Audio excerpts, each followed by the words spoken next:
Hello मेरे प्यारे viewers, कैसे हैं आप सभी लोग। आशा करती हूँ आप सभी लोग अच्छे होंगे। कहानी के लिए मेरे चैनल को सब्सक्राइब कीजिए, कहानी को लाइक और शेयर ज़रूर कीजिएगा और कहानी कैसी लगी प्लीज़ कमेंट बॉक्स में ज़रूर बताइएगा। कहानी को लेकर कोई भी राय या सुझाव हो तो वो भी कमेंट बॉक्स में ज़रूर दीजिएगा। तो शुरू करते हैं हम आज की अपनी कहानी। पूनम, जिसकी शादी अभी कुछ समय पहले ही हुई थी, उसके परिवार में पूनम, उसका पति रोहन और उसकी सास अंजू थी। शादी के बाद पूनम ने अच्छे से अपनी जिम्मेदारी संभाल ली। घर में सभी पूनम से खुश थे। पूनम की एक छोटी ननंद भी थी, मोना। मोना को अपने साथ पढ़ने वाले सुनील से प्यार हो गया था और सुनील के घर वालों को शादी की जल्दी थी। इसीलिए मोना की शादी रोहन की शादी के 2 महीने पहले ही कर दी थी। सुनील ऑफिस के काम से कुछ दिनों के लिए शहर से बाहर गया हुआ था, इसीलिए मोना ने सोचा कुछ दिन मायके में रह आती हूँ। हालांकि पूनम रोहन की शादी के बाद मोना 10 दिन मायके में रहकर गई थी, चूँकि दोनों ननंद भाभी में अच्छी दोस्ती हो गई थी। मोना मायके में आ गई। उसे मायके आए हुए अभी 5 दिन हो गए। इन 5 दिनों में दोनों ननंद भाभी ने खूब शॉपिंग की, मूवी भी गए और बहुत एंजॉय किया। अंजू भी ननंद भाभी के प्रेम देखकर खुश थी। एक दिन रोहन का ऑफिस से पूनम को कॉल आया कि पूनम, मैं 2 घंटे में घर आ रहा हूँ।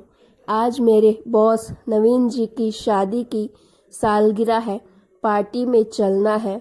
सॉरी, उन्होंने मुझे 2 दिन पहले ही इनवाइट कर दिया था, पर ऑफिस के काम में मैं तो भूल ही गया। प्लीज़ तुम अच्छे से तैयार रहना। पूनम ने कहा, रोहन, पहले से बताना था ना। खैर छोड़ो, मैं तैयार रहूँगी। फ़ोन रखकर पूनम सोचने लगी, अभी 2 घंटे हैं, आईब्रो भी बढ़ी हुई है, हाथ पर वैक्स भी नहीं किया, क्या करूं? सबसे पहले साड़ी कौन सी पहननी है, यह देख लेती हूँ। पूनम अलमारी में साड़ी देखने लगी। तभी ही मोना भी कमरे में आ गई। मोना को देख पूनम ने सारी बात उसे बताया। मोना ने कहा, आप चिंता मत करो भाभी, मैं एक पार्लर वाली को जानती हूँ, उसे घर आने को कह देती हूँ। पूनम ने कहा, ठीक है। मोना ने पार्लर वाली को कॉल कर दिया। पूनम ने अलमारी में से एक लाल रंग की सिल्क की साड़ी निकाली जो बेहद ही खूबसूरत थी। मोना ने कहा, भाभी, साड़ी बहुत अच्छी लग रही है। पूनम ने कहा, हाँ, यह साड़ी मेरी मम्मी की है, उन्हें बेहद पसंद थी। यह मम्मी के गुजर जाने के बाद उनकी यह साड़ी अपने साथ ले आई। जानती हो, इस साड़ी को देख मुझे एहसास होता है कि मेरी माँ मेरे आसपास है। मैं आज यही साड़ी पहनूंगी। पूनम को साड़ी पर सलवटें दिखाई दी तो वह प्रेस करने लगी। तभी पार्लर वाली आ गई। मोना ने यह देख कहा, भाभी, साड़ी मैं प्रेस कर देती हूँ। पूनम ने कहा, ठीक है। पूनम ने सोचा, फेशियल करवा लेती हूँ, फिर वैक्स करवा लूँगी, अभी तो समय है। पूनम फेशियल करवाने लगी और मोना साड़ी प्रेस करते करते बातें भी कर रही थी। अचानक से मोना का फ़ोन बजा। देखा तो फ़ोन सुनील का था। मोना ने प्रेस को खड़ा रखा और बात करने बाहर चली गई। उधर पूनम आंख बंद किए बैठी थी और पार्लर वाली पैर पर वैक्स करने में व्यस्त थी। तभी कुछ जलने की बदबू आई। पूनम ने देखा उसकी साड़ी जल गई। मोना को जैसे ही बदबू आए तो वह फ़ोन रखकर कमरे में आई और बोली, भाभी कुछ जल रहा है क्या? पूनम के हाथ में साड़ी थी और मोना को देख उसने गुस्से में एक जोरदार तमाचा दे दिया। मोना तिलमिला गई। पार्लर वाली खड़ी तमाशा देख रही थी। इस थप्पड़ की गूंज पूरे घर में गूंज रही थी। घर में तूफान आ गया था। पार्टी में जाना तो दूर की बात थी। अब पार्लर वाली चुपचाप चली गई। मोना ने रोते हुए सारी बात अंजू और रोहन को सुनाई। पूनम जली हुई साड़ी ले नम आंखों से अपने कमरे में ही बैठी रही। रोहन ने पूनम से कहा, तुमने सही नहीं किया पूनम, तुम्हें यूं मोना पर हाथ नहीं उठाना चाहिए था। जाओ माफ़ी मांग लो मोना से और मामला ख़त्म कर दो। पूनम ने घूर कर देखा और कहा, तुम अपनी बहन का ही पक्ष लोगे ना? मेरी माँ की साड़ी जला दी, इसमें उनकी यादें थी। मैं नहीं मांगने वाली माफ़ी। रोहन समझाता रहा पर पूनम अपनी जिद पर अड़ी रही। उधर मोना रोए जा रही थी और अंजू उसे समझाए जा रही थी। सारी रात घर में कोई ना सो सका। सुबह भी घर का माहौल गर्म था। मोना और पूनम एक दूसरे से बात तो करना दूर, एक दूसरे को देख भी नहीं रही थी। अंजू भी पूनम से मुंह फुला घूम रही थी। अंजू ने पूनम से कहा, बहू तुमने मोना पर हाथ उठाकर सही नहीं किया।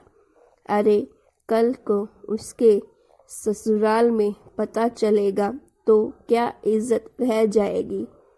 तुम उससे माफ़ी मांगो और बात को ख़त्म कर दो। पूनम ने कहा, मोना के कारण मेरी माँ की साड़ी जल गई। मेरी जान बसती है उस साड़ी में। मैं माफ़ी नहीं मांगूंगी क्योंकि मैं गलत नहीं हूँ। मोना की जगह मेरी बड़ी बहन भी होती तो मैं ऐसा ही करती। पूनम की बात मोना ने भी सुनी। रोहन भी वहीं सोफे पर बैठा था। पूनम रसोई में चली गई।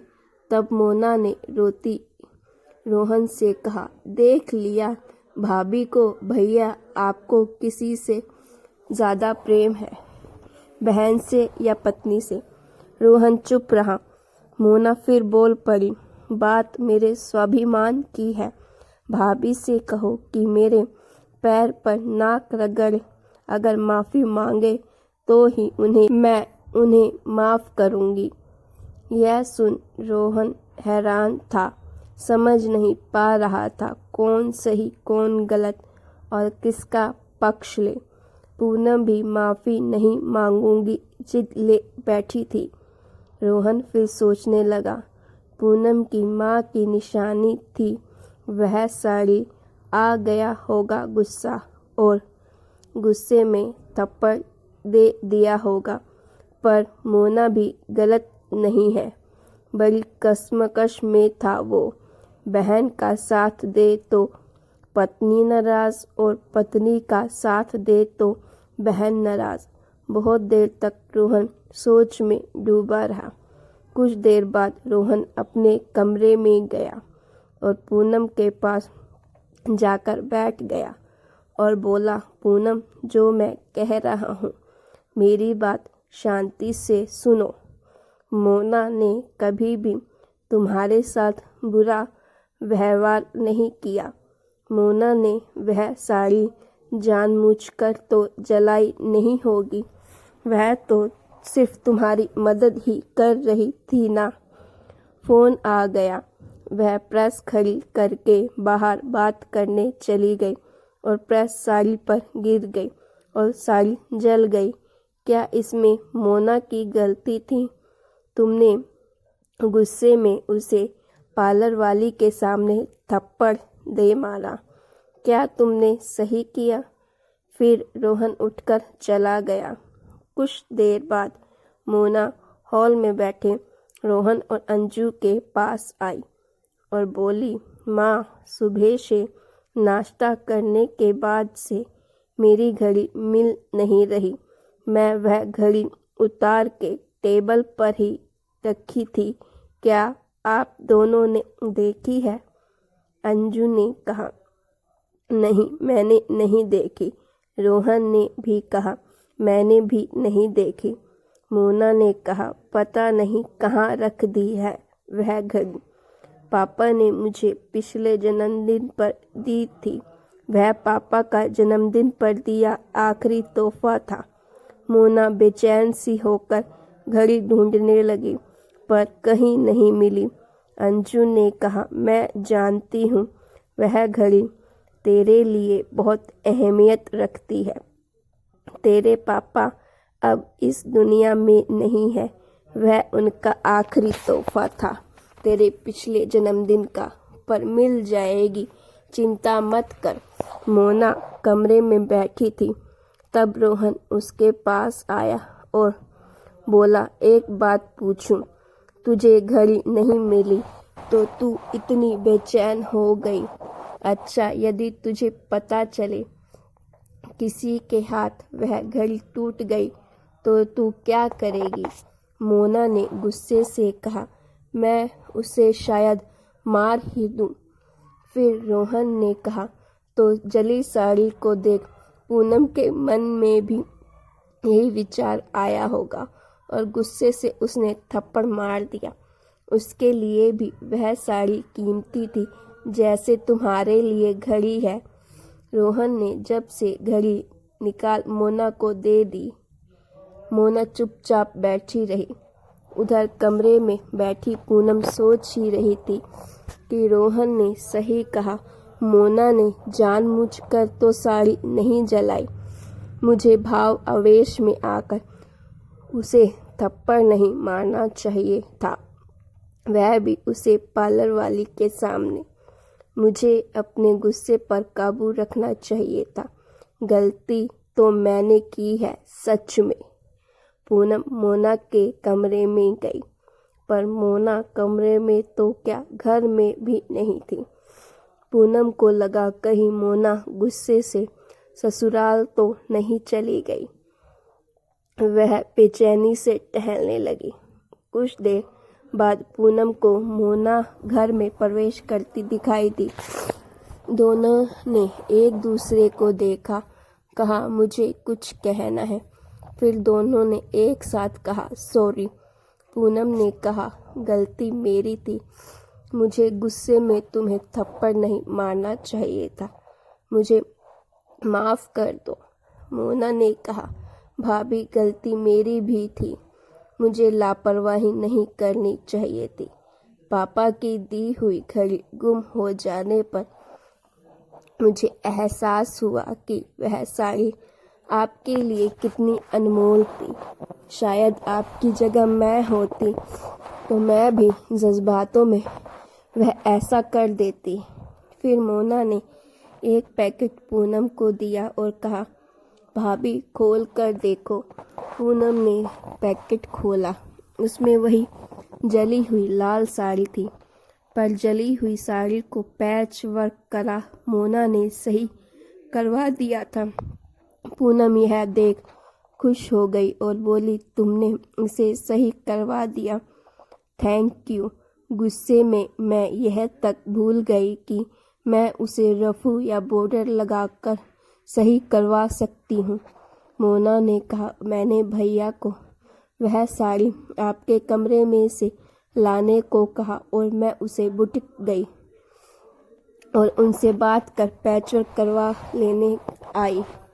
मुझे समझ आ गया कि यह साड़ी आपके लिए क्या महत्व रखती है। पूनम ने कहा, गलती मेरी भी थी मोना, सॉरी। अंजू ने दोनों को देखा, कहा, चलो तुम दोनों को समझ तो आया।